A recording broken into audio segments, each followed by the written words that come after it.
Okey, berkenaan belanjawan Madani 2026, kerajaan memastikanlah anak-anak keluarga susah mendapat pelajaran demi masa depan yang baik, dan mendapat kami kongsikan situ berkenaan dengan ada peruntukan bagi beasiswa kecil persekutuan untuk anak-anak sekolah. Lekat ia ada juga rancangan makanan tambahan untuk membekalkan makanan berkhasiat kepada murid-murid.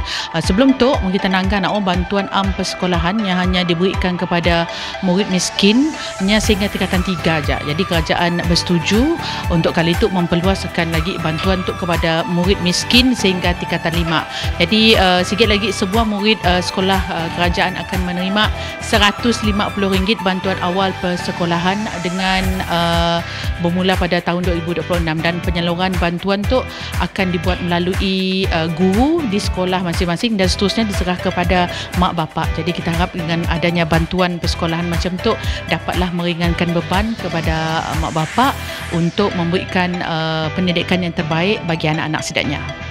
Bagi saya, belanjawan 2026 ini khususnya diperluaskan bagi penyaluran awam, khususnya mendapat banyak manfaat, termasuklah yang dinanti-nantikan bantuan bonus untuk penyaluran awam itu pastinya memberikan lagi meningkatkan semangat buat kami untuk memperkasakan sistem perkhidmatan awam. 非常感谢 BMS 可以推出的这项免费教育计划。此计划不仅可以帮助低收入家庭减轻负担，也可以为大学生不用担忧未来经济的负担。非常感谢 BMX， 谢谢首相安华。